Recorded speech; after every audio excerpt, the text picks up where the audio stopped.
Bem-vindos ao Advogar Certo, um canal voltado ao estudo da ética na advocacia e à prática do processo disciplinar na OAB.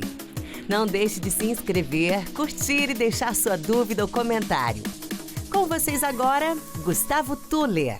Olá, doutores e doutoras, eu sou Gustavo Tuller, advogado especialista em processo disciplinar perante a OAB, e neste episódio vamos tratar sobre o assunto fontes.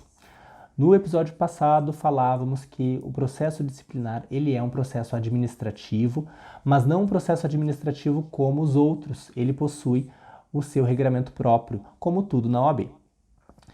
E esse regramento próprio advém da Lei 8.906 de 1994, que é o Estatuto da Advocacia e da OAB. Não devemos confundir o EAOAB com o EOAB, com o Estatuto da OAB, que é a Lei de 1963. Então, a Lei de 94 ela substituiu a Lei de 63 e ela incluiu na sigla do Estatuto esse advocacia. Então, a Lei de 94 é Estatuto da Advocacia e da OAB.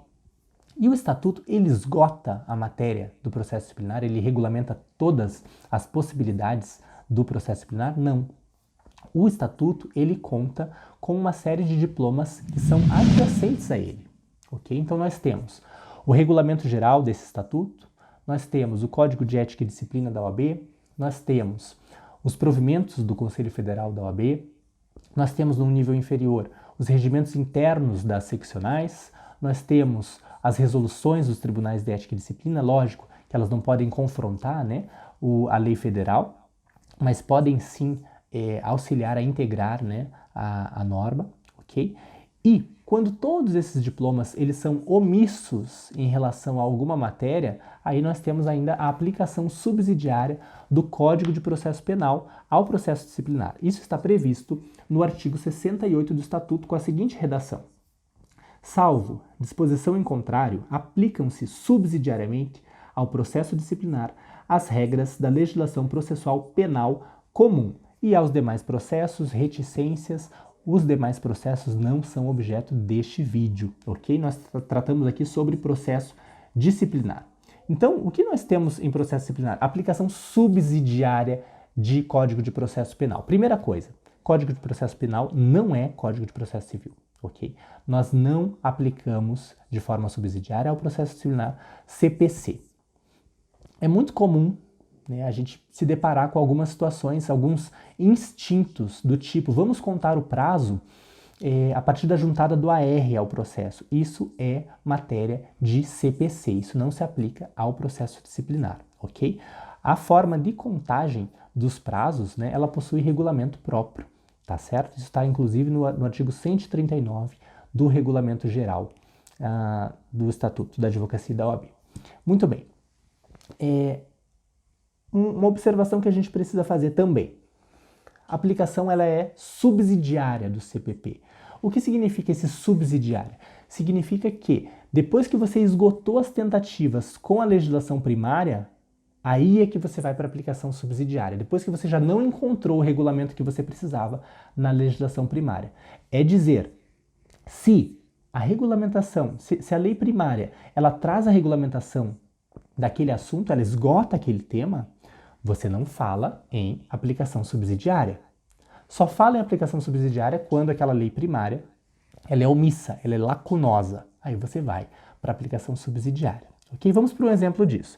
Nós temos que, embora existam ali alguns dispositivos no Estatuto, no Código de Ética, que tratem sobre a quantidade de testemunhas que você vai ouvir no processo disciplinar, ou a forma de intimação dessas testemunhas no processo disciplinar, embora existam essas previsões, não existe uma previsão que trate sobre a ordem das oitivas na audiência do processo disciplinar. E aí nós vamos nos socorrer, com amparo no artigo 68, nós vamos nos socorrer do artigo 400 do CPP, que vai trazer lá para o processo criminal a ordem das oitivas. Então nós transplantamos aquilo para cá, para o processo disciplinar, ok? Já que a lei de regência, a lei primária do processo disciplinar, ela é omissa quanto à ordem de oitiva, nós copiamos do Código de Processo Penal. Então nós temos que a audiência no processo disciplinar, ela ocorre primeiro com a oitiva da acusação, depois com as testemunhas da acusação, depois as testemunhas de defesa e, por último, o réu, o representado, ok? Então funciona dessa forma a aplicação subsidiária. Esse é um exemplo, um bom exemplo, ok? Você entendendo isso, né, você não cai mais nos equívocos mais comuns, né, na matéria de fontes no processo disciplinar, ok? Vamos fazer uma breve recapitulação, então. O processo disciplinar tem o seu regulamento próprio.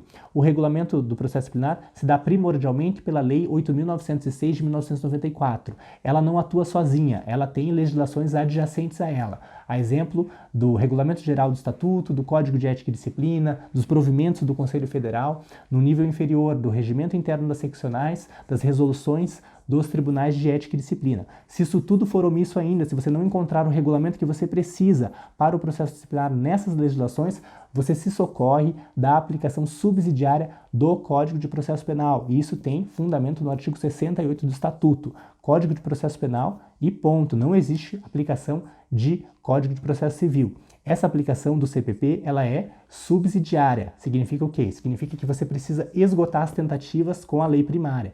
Não encontrou o que você precisa, aí sim você vai para o CPP, ok? Então essas são aí as principais observações que você tem que ter gravado, ter em mente quando a gente fala sobre fontes, sobre regulamento do processo disciplinar, ok? Com isso nós encerramos esse assunto e até o próximo vídeo.